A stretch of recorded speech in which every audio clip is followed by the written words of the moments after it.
Halo pemirsa Nalar TV, berjumpa lagi bersama saya Nana Miftah dalam program Perempuan Berbicara. Spesialnya pada segmen kali ini kita sudah kedatangan tamu ya. Sudah ada Kakak Farah Madani Almizan di samping kita.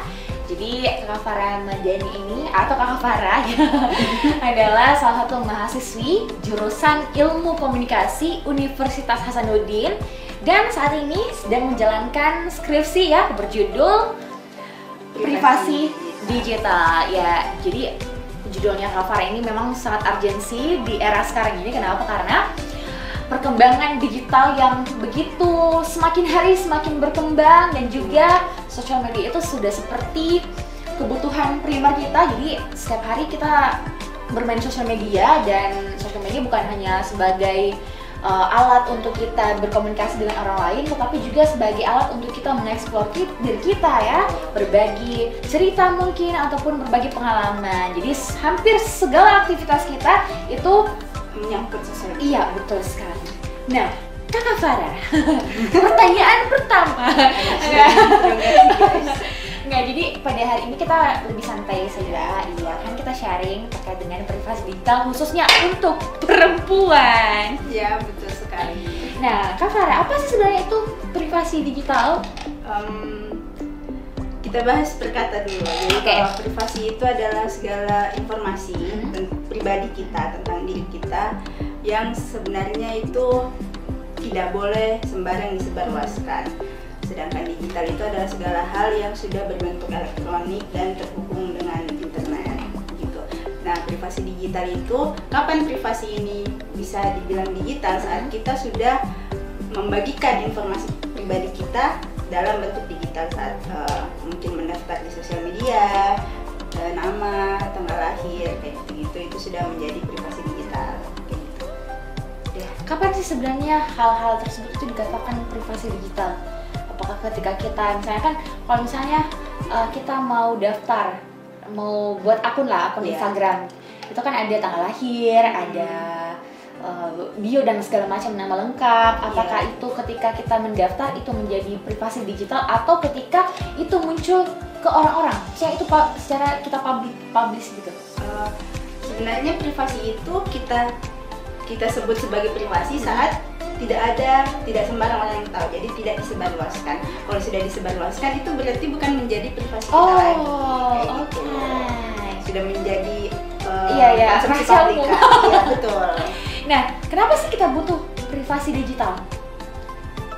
Sebenarnya bukan butuh sih, karena lebih ke emang ada dan perlu kita cara si aplikasi ini supaya kita bisa diidentifikasi apakah kita perempuan, bagaimana ketertarikan kita. Kayak misalnya kita download TikTok nih untuk bisa mengidentifikasi apa yang akan kita suka, konten-konten apa yang bakal kita suka itu dari si informasi data pribadi kita ini, kayak gitu. Berarti memang setiap orang harus punya, Iya, itu memang sudah sudah punya privasi digital gitu. Nah, kapan privasi digital itu hancur? Maksudnya kapan bagaimana ya? Kayak kapan itu privasi digital disalahgunakan? Iya. Kalau informasi pribadi kita itu di dalam internet jatuh ke tangan orang yang tidak bertanggung jawab. Contoh nih, kita daftar di Facebook, kan kemarin ada tuh kasus berapa ribu data dari pengguna Facebook itu hilang. Jadi itu sebagai kebocoran data itu kalau misalnya dipergunakan oleh orang yang tidak bertanggung jawab itu bisa menjadi masalah untuk kita. Kita bisa diatasnamakan. Contoh kecil, pinjol guys. Kalau misalnya data pribadi kalian bisa bocor ke tangan orang yang salah, bisa saja itu datanya bisa dipakai untuk minjam uang kah, atau memfitnah orang, mengadu domba. Kayak misalnya Kak Nona nih, IG-nya tuh dihack sama orang yang nggak bertanggung jawab. Orang kan nggak tahu kalau misalnya IG-nya Kak Nona ini ternyata bukan Kak Nona yang megang kan. Terus orang itu nge-DM saya, Farah bisa minta tolong transferin ini nggak, lagi butuh nih. Itu salah satu contoh kalau misalnya informasi pribadi kita itu penting untuk dijaga. Oke. Nah, Itu kan tadi beberapa masalah yang tadi disebutkan gitu. Terus apa yang harus kita lakukan untuk mencegah masalah tersebut bisa terjadi pada kita, misalnya pada saya ataupun semua orang di dunia ini, termasuk Tanggalar TV, pemirsa Tanggalar TV. Iya, cara mencegahnya sih ada banyak ya. Kalau misalnya untuk akun-akun itu supaya tidak bisa diakses oleh orang lain, kita bisa pakai, kan ada fitur sekarang di email yang dia itu pakai double protection. Jadi kalau misalnya emailnya kakak mau saya masukin di di HP saya, itu bakal 2 kali memverifikasi. Jadi dia bisa minta verifikasi di saya dan verifikasi di kakak, dan 2 kali. Jadi ada kode OTP yang bisa kalau kita aktifkan, itu menjadi salah satu upaya supaya tidak gampang untuk diakses. Nah, Kak Farah, mungkin Kak Farah bisa memberitahu kepada kita semua sebenarnya hal-hal apa saja sih yang termasuk pada privasi digital gitu. Apakah mungkin ada kebiasaan-kebiasaan kita dalam bersosial media yang secara tidak sengaja kita membuat privasi digital kita itu terpublish gitu? Ya, kalau misalnya salah satu saran ya untuk cara mencegah untuk bisa kita terhindar dari kebocoran privasi itu, selain karena dari data yang sudah kita upload itu, ya kita harus pintar-pintar buat mengupload sesuatu. Sebelum mengupload itu kita perlu mikir dulu apakah ini tidak ada informasi pribadi di dalamnya. Sesimpel kalian masukin tanggal lahir dan universitas kalian di bio, contohnya lahir tahun ini, terus lagi kuliah di ini. Itu tuh bisa, kalau di univ aku ya, di Unhas itu bisa pakai tanggal lahir untuk masuk mengakses KRS kita. Karena ada aplikasi yang orang tua tuh bisa ngawasin kita apakah kita udah bayar UKT, apakah kita udah masih ngambil semester ini dan lain-lain, dan itu bisa terakses. Kalau udah bisa, kita bisa ketahuan kalau ternyata informasinya tuh ini, kelasnya tuh ini. Yang berarti secara tidak langsung memang kebiasaan-kebiasaan kita saat ini ya, mungkin kebiasaan beberapa orang sih. Jadi kalau misalnya ada yang menyantumkan misalnya tahun lahirnya di bio atau jadi itu bagaimana Kak Farah? Kalau misalnya misalnya IG saya tuh ada foto saya di feed misalnya berkampus di sini, fakultas ini. Terus di bio saya ada tulisan tahun lahir saya. Nah, terus kemudian kalau saya ulang tahun ada yang ngasih terus ketahuan kan tanggal 8 itu ulang tahun saya gitu. Itu seperti apa?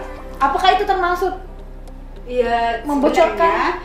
Ya balik lagi, kalau misalnya followers kita adalah semua orang yang kita mungkin bisa percaya, atau mungkin untuk orang-orang terdekat kita, itu mungkin tidak menjadi masalah kalau belum ada orang yang berniat untuk hal seperti itu. Tapi yang menjadi masalah saat banyak orang yang gak kita kenal atau orang yang tidak terlalu dekat dari kita, terus bisa saja apalagi kalau ngerti masalah yang kayak ginian kan bisa saja menyalahgunakan hal seperti itu. Oke Kak Farah. Nah, kita kan tahu ya perbedaan antara perempuan dan laki-laki bermain sosial media itu seperti apa. Nah, perempuan itu cenderung lebih ke mengikuti tren, terus lebih mudah untuk mengeksplor dirinya, dan pokoknya apapun ya diberikan konten lah ya.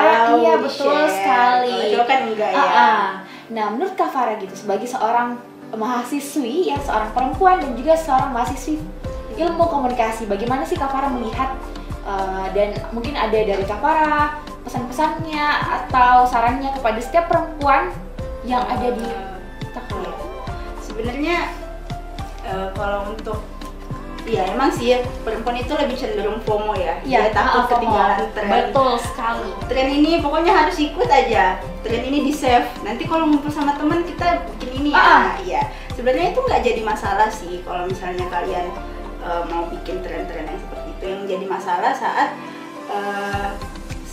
konten yang diupload itu ternyata mengandung privasi. Contoh nih yang kemarin nih banyak kan kayak room tour yang di TikTok kan banyak tuh room tour, day in my life.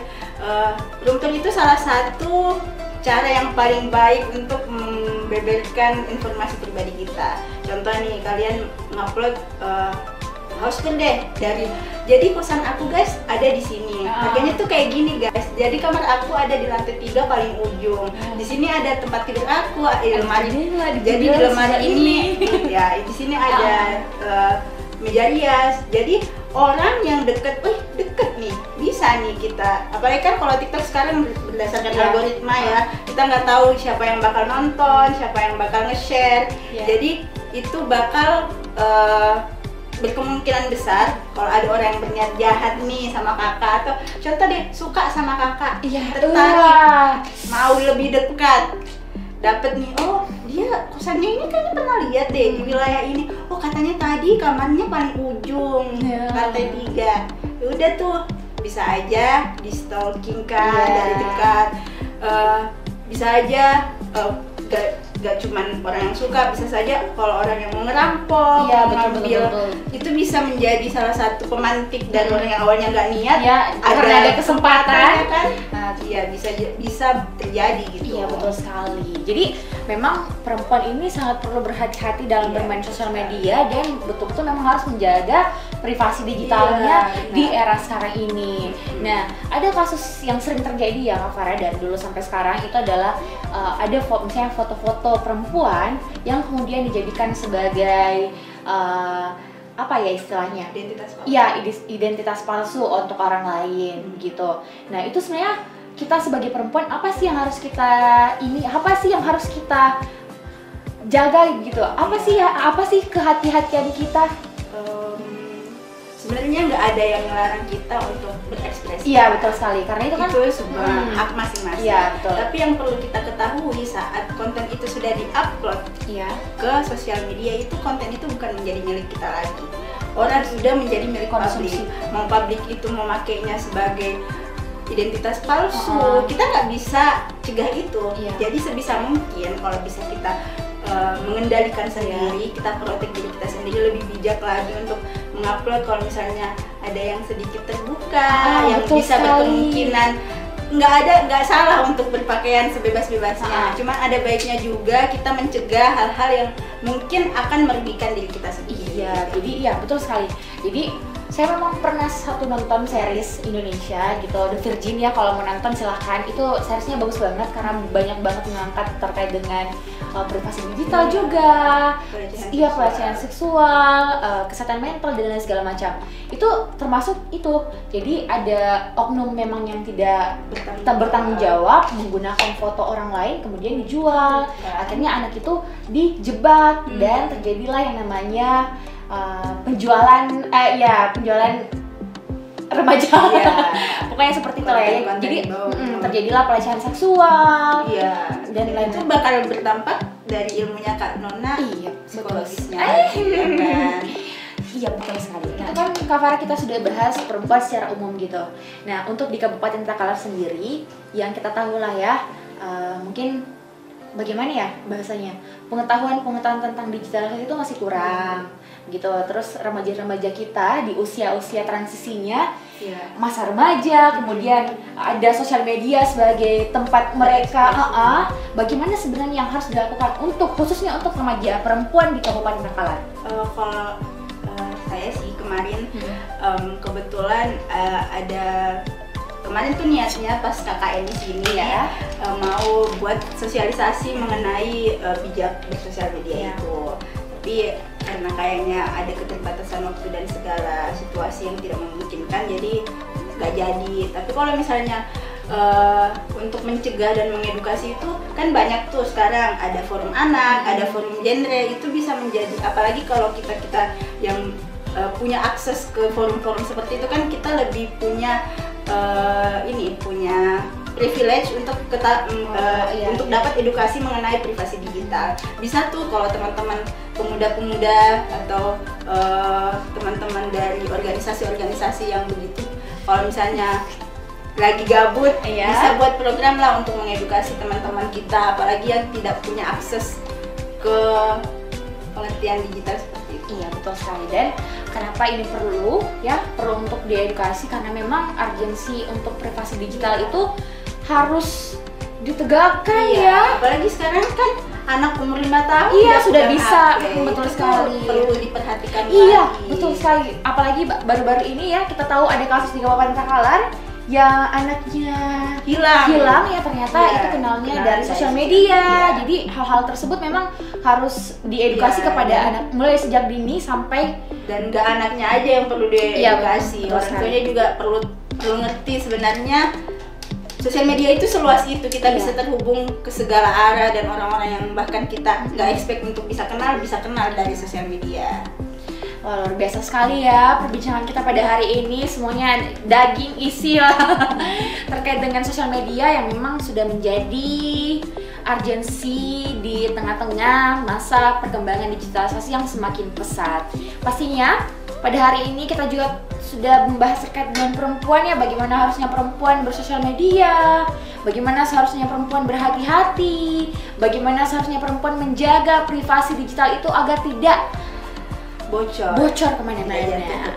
Ya. Kakak Farah makasih banyak ya. Terakhir kita akan main pernah tidak pernah.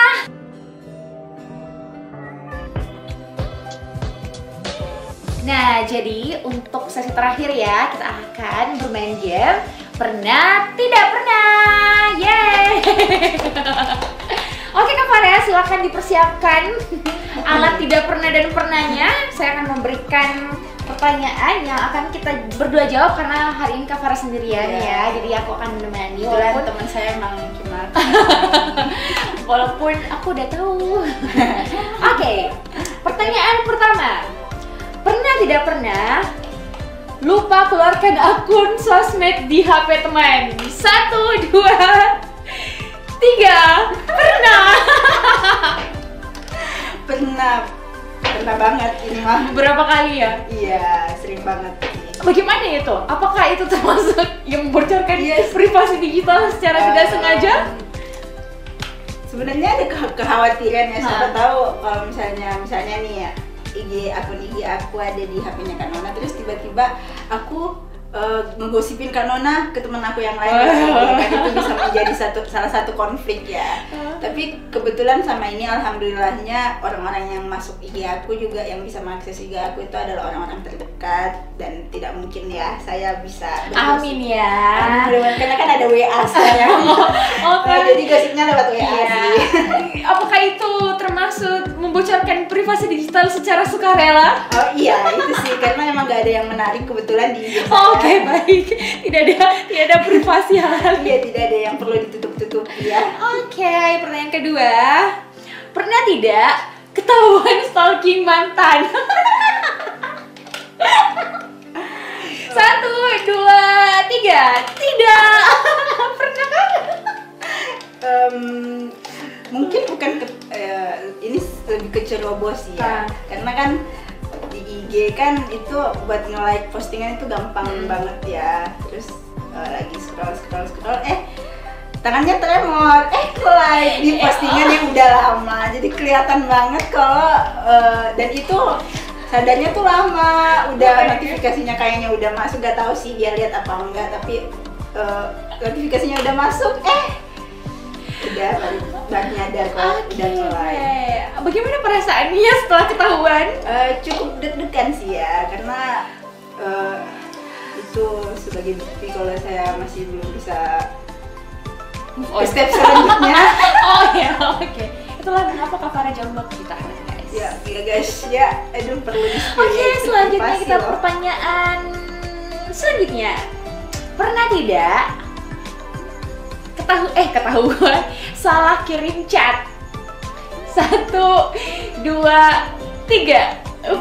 Pernah. Oh, saya pernah ketahuan sama mau ngechat orang, tapi ketahuan ke orang lain. Oh, jadi salah ngechat ya, terus Iya, ketahuan salah ternyata isinya seperti itu. oh, Ya. Kalau iya sih ya, saya juga pernah sih salah ngechat, maunya ngechat teman tapi masuk ke grup gitu loh, jadi terus pakai kata-kata yang kurang mengenakan. Ya, sebenarnya hal yang paling saya khawatirkan dari salah kirim chat itu adalah salah kirim chat yang seharusnya mungkin ke doi, itu kirimnya ke bapak atau mama. Ya, itu yang paling rawan sih ya. Itu paling rawan kebetulan ya itu ya. Iya, karena mungkin rawan di sebelah situ. Saya sih nggak ada ya, jadi nggak mungkin terjadi juga. Jadi kalau yang minat ini Oke, ini pertanyaan terakhir lah ya. Pernah tidak pasang nama doi di bio? 1, 2, 3. Pernah? Ya, itu saya mau tanya. Iya. Kenapa sih harus kita ini mungkin saya sadari Ji, dan orang-orang mungkin sadari hal itu ya.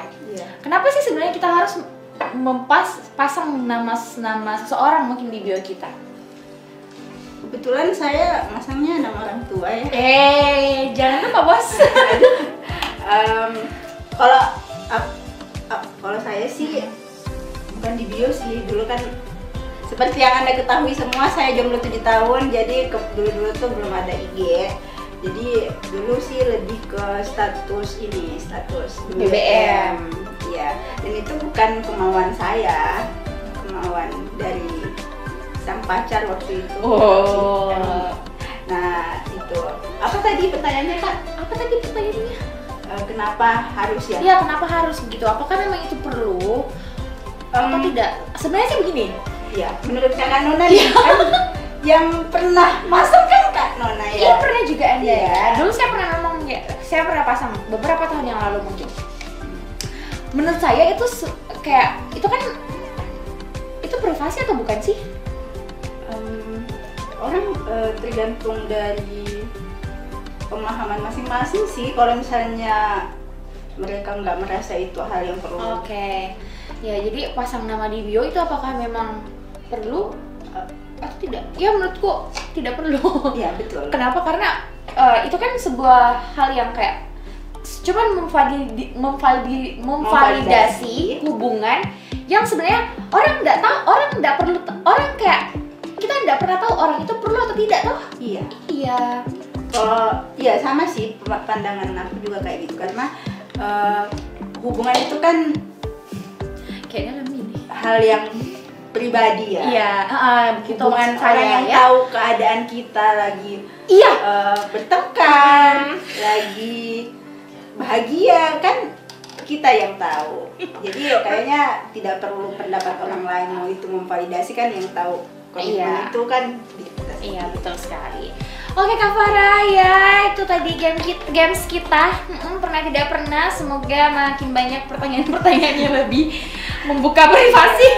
Betul, yang lebih membuka privasi kita. Oke Kak Farah, terima kasih banyak atas waktunya ya. Terima kasih sudah mau berbagi bersama kami, bersama saya pastinya di Perempuan Berbicara. Nah, pemirsa Talar TV, begitu dulu perjumpaan kita ya pada segmen Perempuan Berbicara. Sampai jumpa pada Perempuan Berbicara selanjutnya yang pastinya akan mengangkat berbagai isu-isu terkait dengan perempuan, apalagi di era-era sekarang ini. Saya Nana Mifta pamit undur diri bersama dengan Farah. Sampai jumpa.